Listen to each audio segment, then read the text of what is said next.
O megalodonte foi o maior tubarão que já existiu.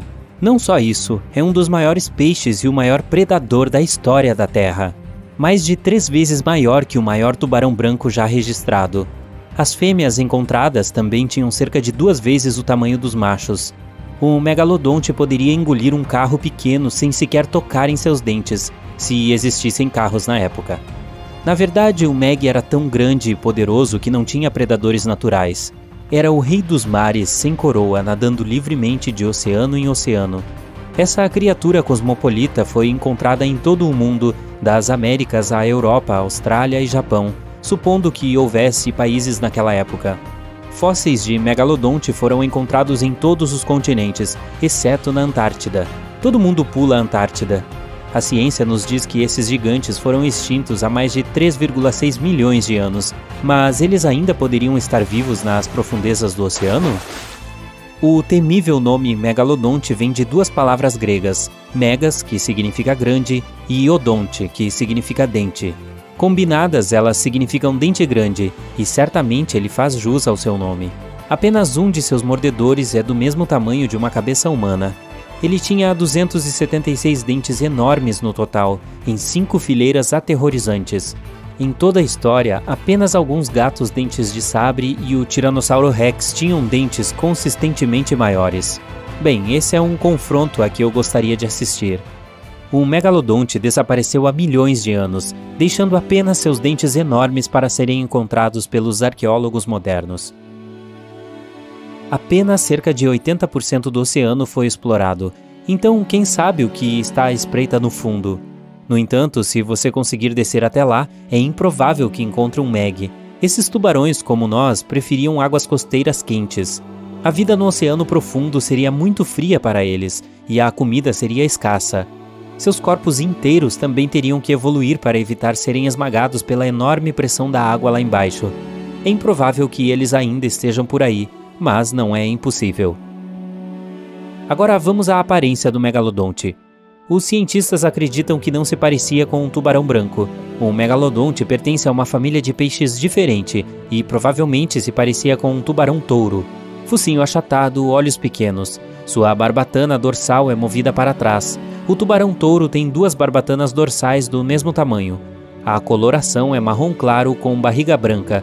Pode ter manchas marrom avermelhadas, como um tubarão-touro, por todo o corpo.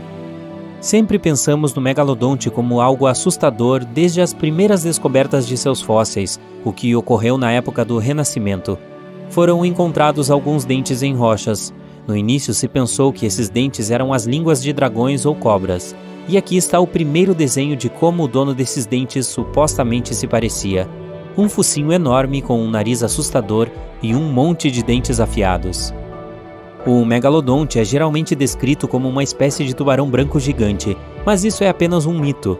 De fato, os ancestrais do tubarão branco de hoje existiram ao mesmo tempo que o Meg, mas eles não eram melhores amigos e até competiam entre si.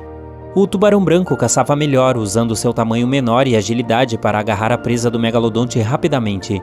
Eles também eram conhecidos por comer filhotes de megalodontes, que tinham apenas metade do seu tamanho. Isso não ajudou com a questão da extinção. Também temos evidências de que os megalodontes eram caçadores brutais, reis da cadeia alimentar.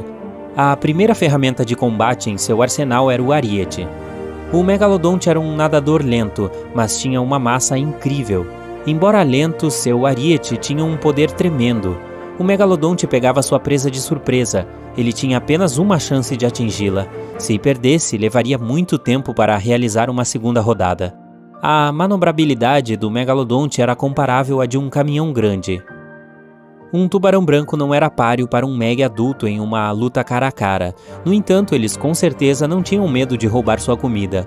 Isso só deixou os peixes e baleias maiores para o megalodonte, mas seus suprimentos de comida começaram a se esgotar à medida que as baleias nadavam para os mares mais frios. Elas se adaptaram para viver em temperaturas mais frias, deixando nosso amigo Meg para trás. Os megalodontes morreram de fome ou foram congelados pela idade do gelo, levando-os à extinção. Em vez de um tubarão branco, o megalodonte é mais como um tubarão-touro moderno. Ele tinha um focinho curto, uma mandíbula inferior plana e enormes barbatanas peitorais para suportar seu enorme peso e tamanho. Por mais assustadores que sejam, esses tubarões eram, na verdade, carinhosos pais de família. Várias áreas de berçário de megalodonte foram descobertas na Flórida, Maryland e Panamá. Eles davam à luz seus filhotes em ambientes de águas rasas. Sabemos disso ao descobrir um monte de minúsculos dentes de megalodonte encontrados nessas áreas. Eu me pergunto se eles tinham babás também. Mas como é que existem tantos dentes de megalodonte por aí para analisarmos? Devido aos seus hábitos alimentares confusos e agressivos, os tubarões perdem regularmente os dentes. Eles perdem um conjunto de dentes a cada 1 a 2 semanas. Isso é 40 mil dentes durante uma vida. Eles devem juntar uma fortuna com a fada dos dentes. Por causa disso, seus dentes estavam continuamente chovendo no fundo do oceano. Felizmente para nós, eles também são a parte mais dura do esqueleto de um tubarão, e é por isso que tantos dentes sobreviveram e se fossilizaram. É certo dizer que os primeiros dentes de megalodonte descobertos confundiram as pessoas. Elas pensavam que esses dentes fossem línguas petrificadas de antigas serpentes. Até costumavam chamá-los de língua de pedra. Também é um mito comum que o megalodonte existia na mesma época que os dinossauros, embora isso poderia ter sido muito legal. Os dinossauros foram exterminados há cerca de 66 milhões de anos, mas os megalodontes vieram muito mais tarde. O fóssil mais antigo deste animal tem apenas cerca de 23 milhões de anos, mas é difícil identificar a data exata, afinal os calendários ainda não haviam sido inventados. Eles foram extintos muito antes de os humanos evoluírem. O primeiro Homo sapiens, que é um nome chique para os primeiros humanos, surgiu há cerca de 2,5 milhões de anos. Mas e se o megalodonte não tivesse sido extinto? As populações de baleias caíram drasticamente quando esses caras estavam por perto, então existiriam muito menos baleias para eles mastigarem. As baleias também ficaram muito mais espertas e aprenderam novos movimentos defensivos, tornando-se muito mais difíceis de derrubar. Estima-se que eles comiam cerca de 12 toneladas de comida por dia.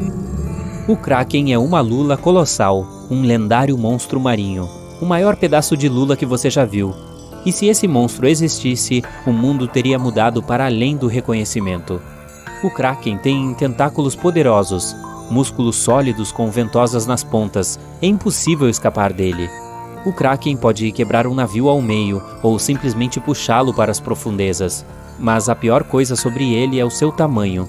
De acordo com antigas histórias de marinheiros, seu tamanho é o de quase 10 campos de futebol. Ei, talvez o Kraken pudesse jogar futebol. As lendas do Kraken dizem que o monstro era tão gigante que os marinheiros o confundiam com uma pequena ilha. Nos séculos passados, teria sido impossível derrotar tal fera. Se o Kraken existisse na realidade, teria seus descendentes. Sim, em todos os oceanos do mundo existiram monstros gigantes que poderiam afundar qualquer navio. É improvável que o Kraken tivesse concorrentes em seu habitat, então sua população cresceria fortemente. Devido ao seu enorme tamanho, ele precisaria de muita comida, então a população de outros grandes animais marinhos cairia significativamente. Baleias azuis, tubarões brancos, outras lulas gigantes, todas as grandes criaturas marinhas estariam ameaçadas. O Kraken pertence ao gênero Cephalopode. Esta espécie inclui lulas e polvos, algumas das criaturas mais inteligentes do planeta. O Kraken é um caçador habilidoso e nunca lutará em campo aberto. Lulas colossais vivem em águas profundas e têm os maiores olhos entre todos os animais. O olho da lula é do tamanho de um prato de jantar. Graças a isso, ela pode ver suas presas de longe. Da mesma forma, um Kraken localizaria um navio muito antes que um sonar pudesse pegá-lo. Em 1857, um bico de lula foi descoberto na costa da Dinamarca. Outros enormes restos de lulas foram encontrados nas Bahamas, e então os cientistas se convenceram de que existiam lulas gigantes. Embora as lulas colossais tenham sido oficialmente descobertas desde então, já se passaram mais de 100 anos e ainda não sabemos qual o real tamanho que elas podem atingir. O fato é que lulas colossais são uma das criaturas mais evasivas da Terra. Elas vivem nas profundezas do oceano, e chegar lá é um verdadeiro desafio. Qualquer mergulho a uma profundidade maior requer um equipamento poderoso e volumoso. Os batiscafos e câmeras subaquáticas fazem muito barulho e luz, o que as lulas percebem de longe. Elas fogem antes que possamos vê-las. É difícil dizer se essas enormes lulas eram do tamanho de uma pequena ilha, porque a verdade é que, até agora, estudamos apenas cerca de 5% do oceano. Pode ser que em suas profundezas, monstros muito mais terríveis que o Kraken nadem.